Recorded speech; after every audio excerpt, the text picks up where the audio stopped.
Welcome to video number 2 for Chapter 13, The Rise of a Mass Democracy. Old Hickory was Andrew Jackson's nickname, and he had been a Carolinian who had moved up west to Tennessee. Through intelligence, personality, and leadership, he became a judge and a member of Congress. He was to be the first president elected from the West and the first nominated at a formal party convention in 1832. He was to be the second without a college education. George Washington was the first, and his university was adversity. Jackson was unique. He had risen from the masses, but he was not one of them, except insofar as he shared many of their prejudices. He was a frontier aristocrat and owned many slaves and lived in one of the finest mansions in the United States, which is called the Hermitage, near Nashville. At Jackson's inauguration, which symbolized the ascendancy of the masses, the White House for the first time was thrown open. Jackson instituted what's called the spoils system, and he's the first president to do this. The spoils system is rewarding political supporters with public office. This, under his presidency, was introduced into the U.S. government on a large scale. Jackson defended it on democratic grounds, saying that every man is as good as his neighbor, and perhaps equally better. Plus, he felt Washington needed a house cleaning. The spoils system was less about finding new blood than about rewarding old cronies. Scandal accompanied the new system. Some who made large campaign contributions were appointed to high office. Illiterates, incompetents, and crooks were given positions of public trust.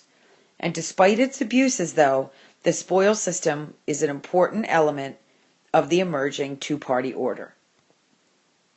This is a picture of Alexis de Tocqueville, who wrote Democracy in America, which we'll discuss further in our classroom discussions.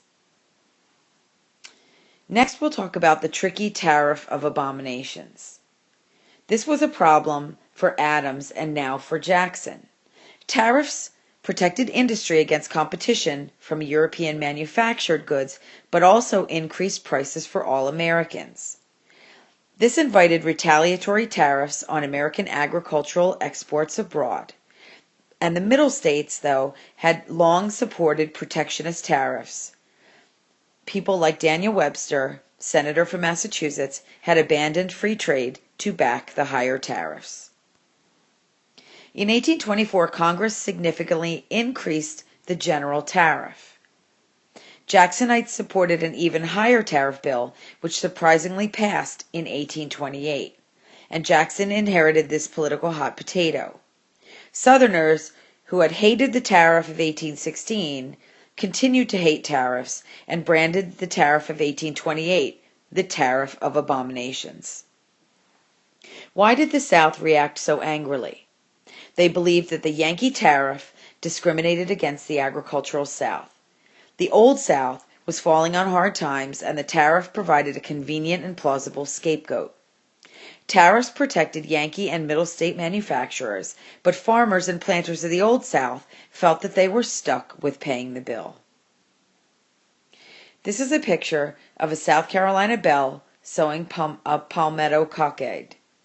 The tariff of abominations drove many people in South Carolina, which is called the Palmetto State, to discuss anti-tariff policies and possible secession from the Union.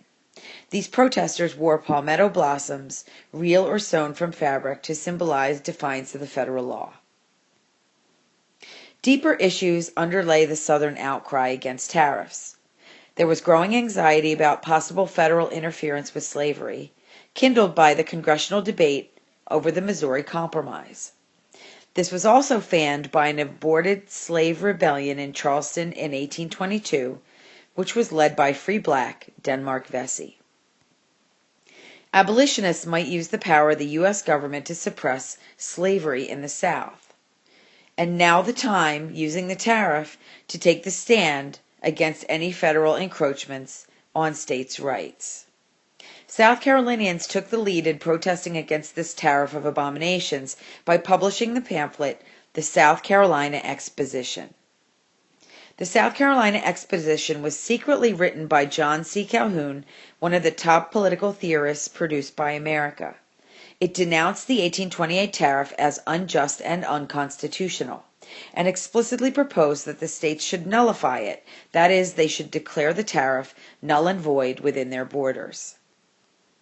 This is a picture of John C. Calhoun, painted by John Trumbull in 1827.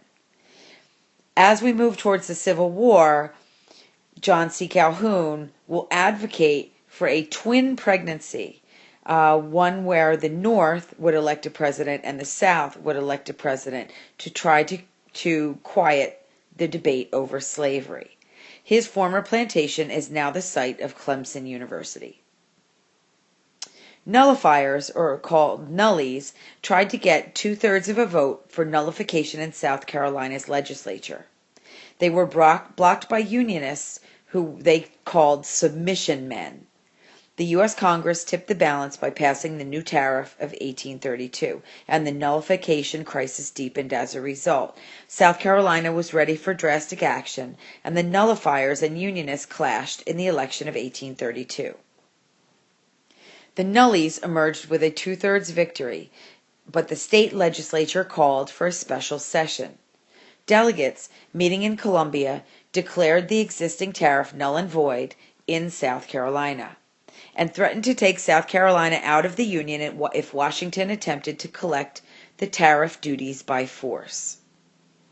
Jackson was not a big supporter of the tariffs, but he would not permit defiance or disunion in his presidency. So he threatened to invade the state and to have nullifiers hanged. He issued a ringing proclamation against nullification. If the Civil War was to be avoided, one side would have to surrender, or both sides would have to compromise. Henry Clay stepped forward, and although he was a supporter of the tariffs, he backed the compromise that gradually reduced the tariff, and that was the Compromise Tariff of 1833. At the same time, Congress also passed the Force Bill, which authorized the president to use the Army and Navy, if necessary, to collect tariff duties. Facing civil war within and invasion from without, the Columbia Convention repealed the nullification of the tariff and then nullified the Force Bill. Neither Andrew Jackson nor the Nullies won a clear-cut victory in 1833. Henry Clay was the true hero in bringing about the compromise.